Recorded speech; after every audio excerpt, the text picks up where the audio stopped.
subjectively and objectively, what are the things that you're looking for from an officer that may make a good fit for the team based on what you can see in the field? Obviously, the true test is in the program, but well, the first is judging the book by its cover. Unfortunately, they got to be at least look physically fit. I don't think that's unfortunate at all. I think that should be a primary criteria. Yeah, it's amazing on how many people will test for the program, not just with our department, but other programs, and can't pass the basic physical fitness standards. Which is what? The Cooper standard? The 1.5 mile run, so that's what we have for our post standards out here. 1.5 mile run, 300-meter sprint, push-ups, push-ups, sit-ups, agility run or something like that.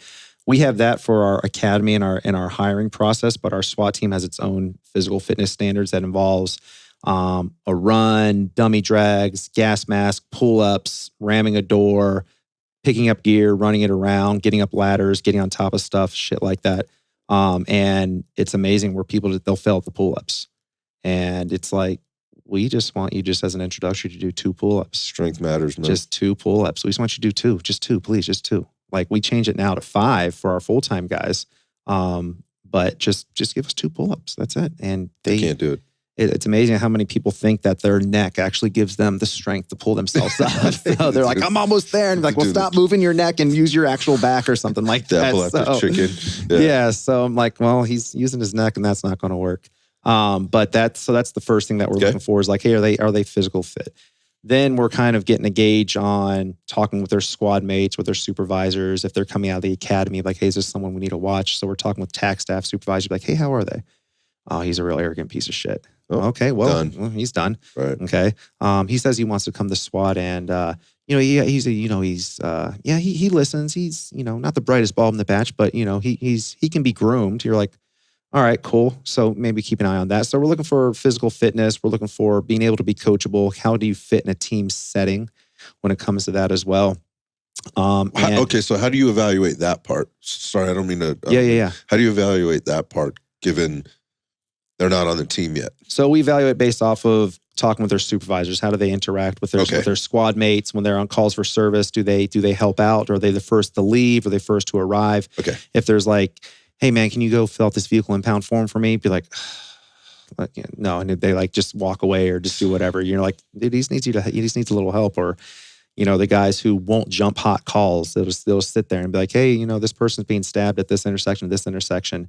And then it's just crickets. And then one person pipes up. Then all of a sudden, after that one person pipes up, because the first person who pipes up is the primary officer. Now they got to take the report, do the investigation.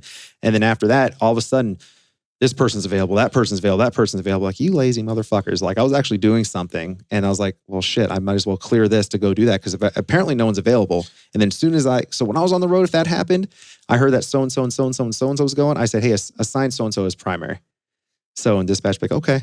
And I was senior enough on the squad, and the sergeants understood it, that there was just no backlash from it. And that guy would get pissed off, like, you're a piece of shit, man. Like, you just like waited for me to take the paper. Like, I'm going to go help you out, but I'm not doing their paper now because obviously you were doing absolutely nothing. I was actually doing something. So we're looking for how they interact, with their squad, stuff like that. That's so interesting. Like, because when I listen to that, I go, okay, so the subjective feedback that you're getting from people that they work around. Yeah. Right? And that's what I would be doing if I was potentially recruiting somebody. Mm-hmm. But none of what I heard you just say right there is actually cop stuff. Doesn't have anything to do with cops. It's fucking adult stuff. Like, show up on time, like participate when things are going on, like do your job, like that kind of shit. Like, just do basic adult behavior, and you're already kind of getting yourself down the road. But what I just heard you say is that's not as common as you might think it is. Yeah, it's not.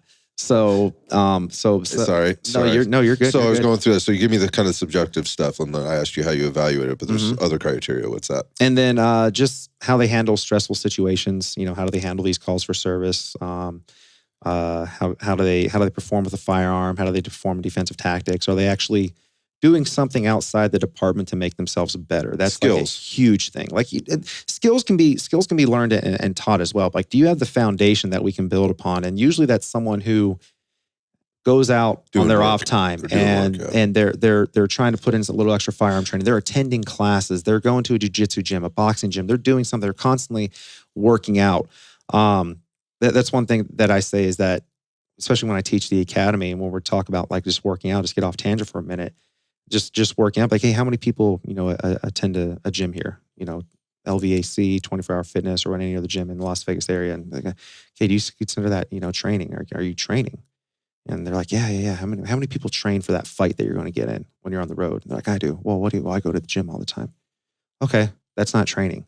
That's conditioning your body, in my opinion. Yeah, it's just conditioning your body. Like pushing 315 pounds on a bench press is great, but you can't move a 120-pound person who's fighting you off you because you have no skill set otherwise. So that's not training. That's just conditioning your body. Training is actually going to the range, going to classes, being a part of a jiu-jitsu gym, a boxing gym, where you have actual human contact, human resistance. That's training. So how many people do that? Like, crickets. No, nothing. So because, not because they're scared, I wouldn't say that, but they think that it's good enough and they'll rise to the occasion. And when the thing happens. And that's something that we talk about later, but these cops don't rise to the occasion, but fortunately they do survive these encounters. Nothing bad happened, right? And all it does is reinforce it's okay to the be bad okay. behavior. It's okay to be I told you I was fine. I didn't need to pass that qual. I shot just fine. Well, okay, you hit them 4 out of 12 times. They're the lowest metric possible, and you came out and you're counting that as a win. Yeah, and it's a win. I'm super glad you're okay. Super glad, but it just reinforces the bad behavior. But so we're looking for someone who we can build upon. So physical fitness, firearms, they got a good head on their shoulders. Are they coachable? Do they do something that's showing that they want to improve themselves? And that's kind of like an ideal, like when we put all these, ingredients together for this perfect recipe of a SWAT candidate. It doesn't have to be a SWAT candidate. I think that should be for police officer candidate. I was about to say exactly the same thing. So yeah, it's amazing that, it's like some people are like, oh, hey, you talk to guys in the academy, like, hey, what'd you do before this? Well, I was working at Starbucks and I decided, I want to try this cop thing out. All right, well, I hope it works out, but that's kind of not the mentality. Like I wanted to be a cop since the 80s when I saw Ghostbusters. That's the movie that made me want to be a cop. So like, who are you going to call? Like, I want them to call me. Right. I want them to call me to help them out. I always loved helping people. And so I always pushed myself to stay, physically fit, stayed active through high school, through college, played sports in high school and in college. And then at first I lost my mind. I thought I wanted to go to the FBI. I was like, oh, FBI is big. Yeah, I thought when I was in college, like I want to go to the FBI. And I was like, I need a college degree. So I was really hell-bent on finishing UNLV. And then I had to get a job. And I was like, well, let me get a job with the police department. It'll be a stepping stone. Yeah. I remember I told the chief at the time that, hey, you're okay here. I'm like, I'm just getting a stepping stone until I finish my degree. And then I'm going to go federal. He goes, you won't do that. He's like, you won't leave here. He's like, that'll be the biggest mistake you make. And that dude was 100% correct. If I did it out, me leaving to go be a Fed right now, and I'm really good friends with the FBI SWAT team out here. Great group of guys, but they even joke to themselves like, we're fucking nothing. We don't like we're bound by Big Brother, HRT, and everything else up in Quantico and everything else, and phenomenal guys. But they're like, I'm just a Fed. It doesn't mean anything. It's like people hate us more than they hate you. So I'm like, all right, I get it. Different dress code and probably less cool stuff. Yeah, on a daily basis.